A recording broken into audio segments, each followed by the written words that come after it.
네, 반갑습니다. 저는 코롱베니트의 강상규입니다. 일단 들어가기 전에 앞에 앞서서 말씀하신 분들 대부분 이제 LLM이나 AI나 좀 상당히 상위단의 이야기를 하셨던 것 같은데 저는 엔지니어입니다. 그래서 좀 되게 엔지니어 중심의 그리고 엔지니어 시각에서 이야기를 좀 진행을 해보도록 하겠습니다. 주 주제는 아이스버그와 관련된 내용이고요.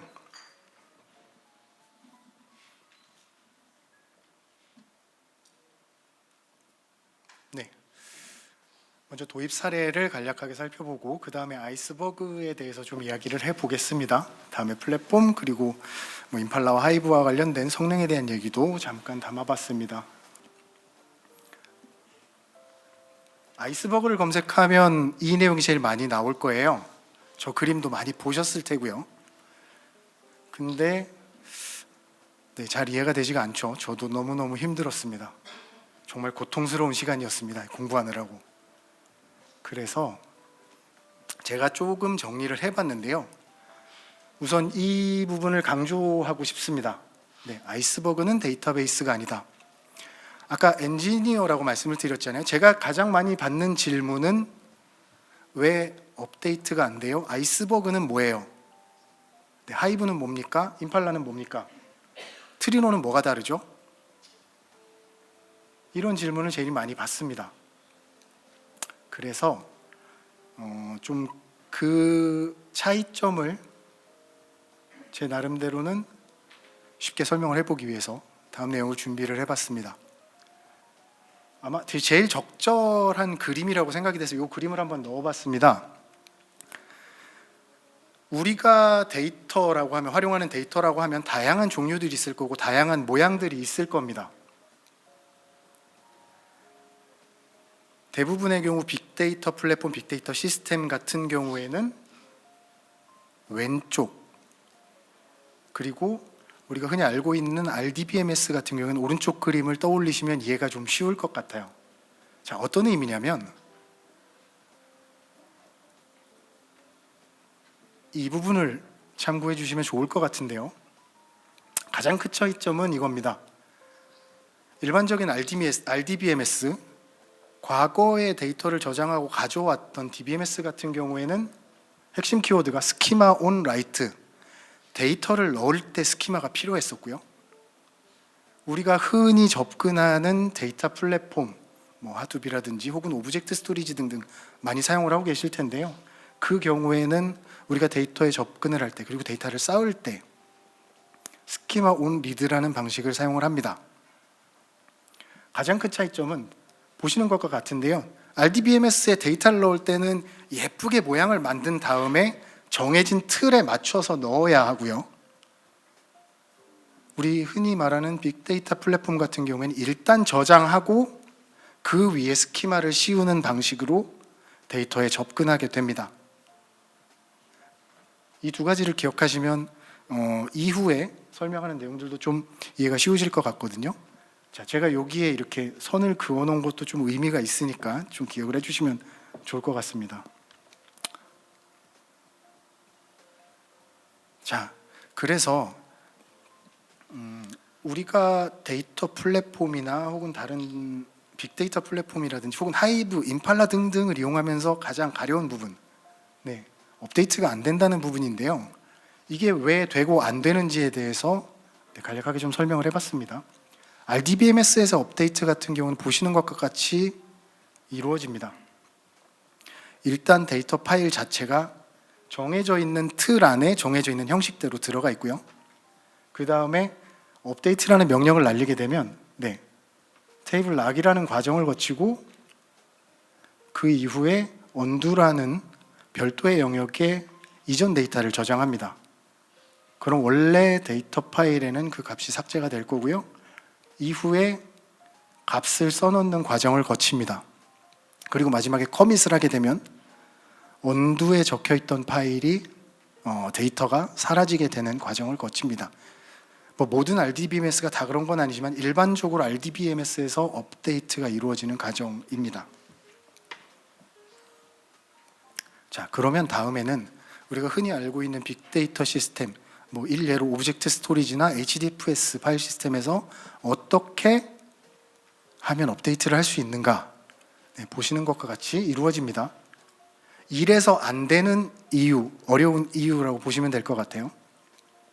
자, 업데이트라는 명령을 하이브 혹은 임팔라 등등, 뭐 트리노도 있죠, 날리게 되면 아까 같은 경우에는 이렇게 정해진 포맷이 있기 때문에 세 번째 줄까지 가는데 그렇게 어렵지 않습니다. 왜? 띄엄띄엄 데이터를 읽을 수 있거든요. 이미 어떤 데이터가 들어있던 이 데이터는 이만큼 정해진 틀 안에서 움직인다는 걸 알고 있기 때문에 쉽게 세 번째 줄까지 당도할 수 있습니다. 하지만 우리가 알고 있는 HDFS라든지 빅데이터 파일 시스템에서는 이게 상당히 어려운 일이 됩니다. 보시는 것처럼 왼쪽에 데이터 파일을 보시면 황이라는 조건을 만나기까지 모든 데이터를 읽어서 진행을 해야 합니다. 그만큼 데이터를 읽는 데 시간이 많이 걸리겠죠. 그리고 데이터를 업데이트하기 위해서는 과정은 조금 비슷합니다만 어쨌든 저 부분을 드러내고 그 사이에 값을 넣어줘야 합니다. 지금 보시는 케이스 같은 경우에 몇 줄 안 되는 데이터이기 때문에 금방 처리를 할 수 있겠지만 실제 데이터 건수가 수억 건, 수십억 건, 데이터 파일의 크기가 수기가에서 수백 기가 혹은 수테라까지 간다고 하면 저 황이라는 데이터를 만나기까지 엄청나게 많은 시간이 걸리게 될 겁니다.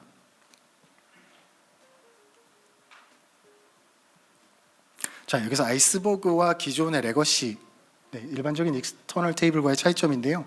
기존에는 메타스토어에 테이블 정보, 파일 정보 등등등이 저장이 돼 있었습니다. 이제 아이스버그 같은 경우에는 구조가 살짝 달라지는데요.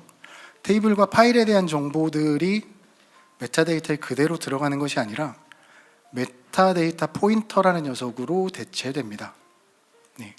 그러면 메타데이터 포인터는 메타데이터 실제 아이스버그의 메타데이터를 가리키게 되고요. 그 파일은 다시 매니페스트 리스트를 가리키게 되고 매니페스트 파일을 가리키고 그 이후에 파일까지 접근하는 과정을 거칩니다. 앞서서 말씀드렸던 파일들의 용도는 보시는 것과 같습니다. 기존의 익스터널 테이블과 차이점이라고 하면 몇 가지 가장 큰 차이점은 일반적인 메타데이터 자체는 어차피 아이스버그에도 똑같이 들어가지만 차이점은 스냅샷 파일과 데이터 파일 그리고 델리트 파일이 별도로 존재한다는 점이겠죠. 이 부분을 좀 기억을 해주시면 좋을 것 같고요. 일반적인 익스터널 테이블 같은 경우에는 파일의 형식에 구애를 받지 않습니다. 근데 제가 굳이 PAC, ORC, AV로 세 가지만 명시해 놓은 이유는 앞에서 RDBMS에서의 업데이트를 하기 위해서 어떤 것이 필요했는지 말씀을 드렸어요. 정해진 틀이 필요하다. 데이터를 넣을 때 정해진 틀대로 넣어야 한다. 빅데이터 플랫폼 그리고 HDFS나 오브젝트 스토리지 같은 경우에는 사실 그런 구조를 만들기가 쉽지 않습니다. 애초에 태생이 저장에 포커스를 두고 있기 때문인데요.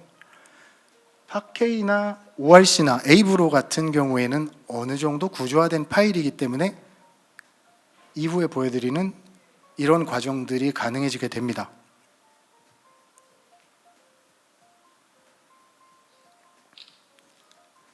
자, 데이터 파일의 구조를 보시게 되면 아까 같은 경우 제가 이렇게 칸을 쳐놓지 않았습니다. 아예 스키마가 없었기 때문인데요. PAC나 ORC 등등의 파일은 최소한의 틀을 가지고 있습니다.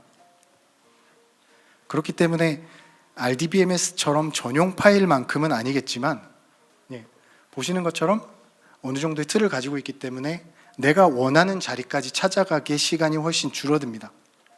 그리고 아이스버그를 활용하기 위해서는 파티셔닝이라는 개념이 상당히 중요해지는데요. 지금 왼쪽의 그림 같은 경우에는 파일들이 파티셔닝 돼서 쪼개져 있는 부분을 제가 표현해 보고 싶었습니다. 자, 그래서 업데이트라는 명령이 날아가게 되면 다음과 같은 과정대로 데이터를 수정하기 시작합니다.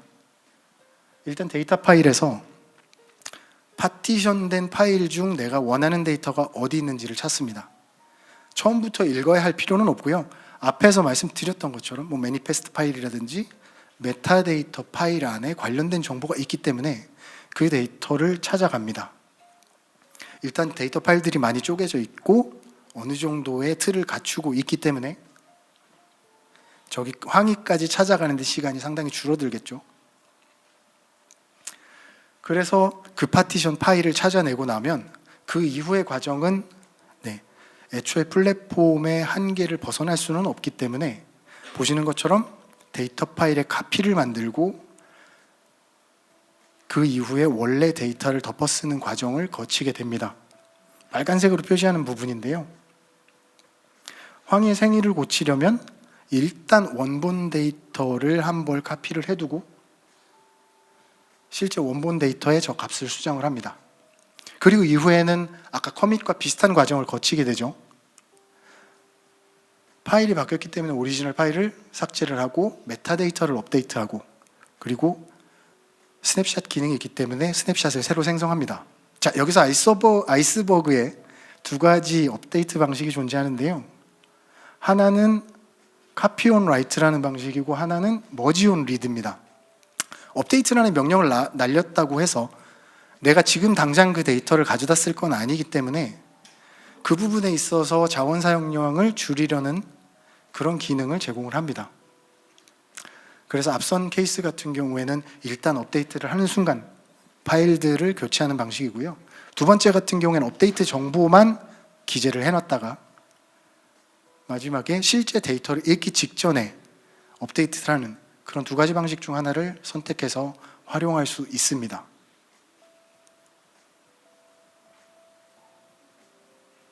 네, 다음은 데이터 플랫폼 혹은 데이터를 접근할 수 있는 레이어에 대해서 간략하게 그림을 좀 그려봤습니다. 앞서서도 말씀드렸지만 제가 제일 많이 받는 질문이라고 말씀을 드렸습니다.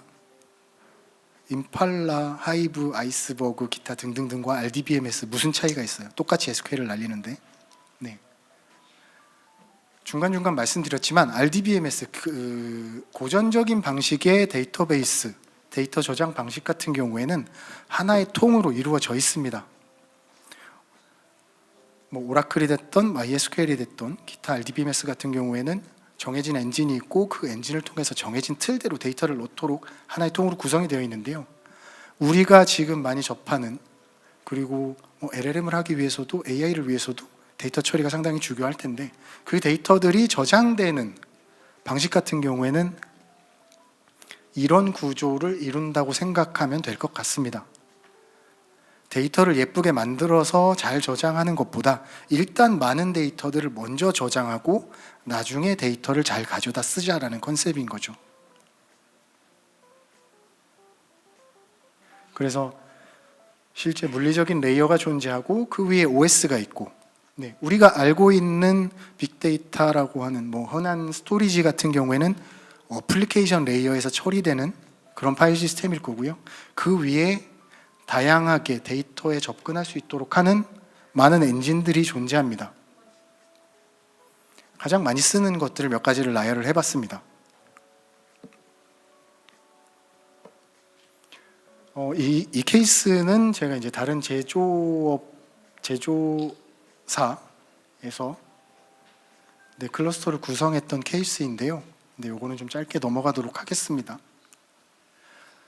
아까 그 A증권사의 사례와 비슷합니다. 결론부터 보면 데이터를 가져오고 변환하고 저장하고 혹은 저장한 다음에 변환하고 얼마나 잘 가져올 수 있는가가 중요한 팩터가 됩니다. 이 케이스도 총 3개년도 동안 제가 작업을 했었고요. 플랫폼의 변화 그리고 소프트웨어 변화 어느 정도 있긴 했지만 큰 틀에서 카프카와 나이파이를 통해서 처리된 부분들 이 부분은 크게 변하지는 않았습니다.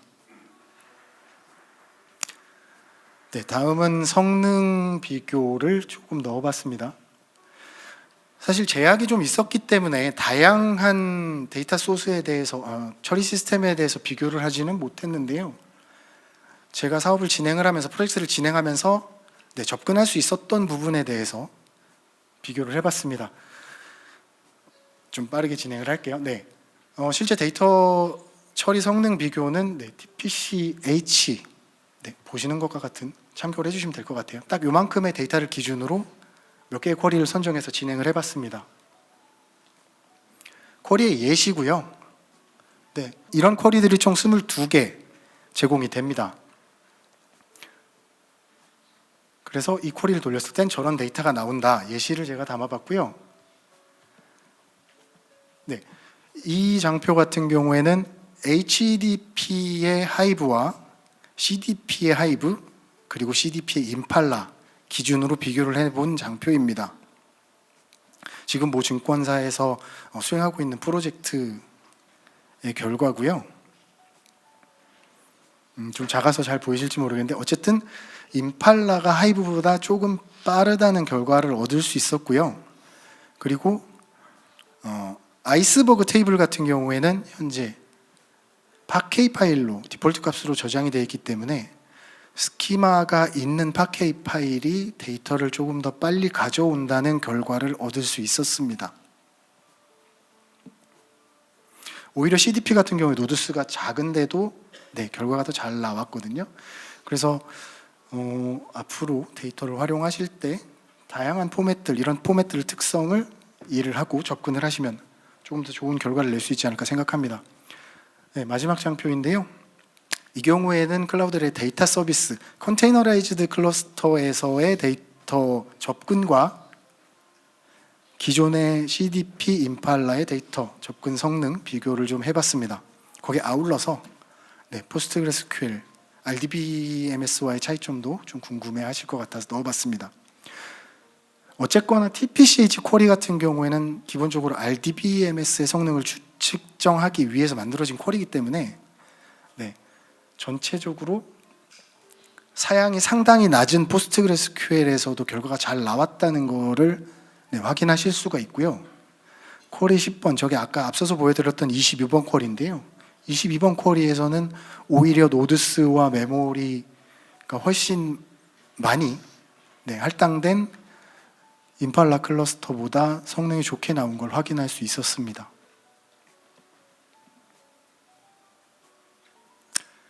네, 20분이 되게 길 줄 알았는데 되게 짧네요.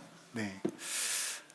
어쨌든 앞서 말씀드린 부분들은 여러분들께서 데이터를 다루고 데이터에 접근할 때 뒷단에서는 이런 일들이 일어나고 이런 특징들이 있으니까 조금은 참조해서 네, 활용을 하면 조금 더 여러분들의 업무에 도움을 주지 않을까 하는 네, 의도로 준비를 해봤습니다.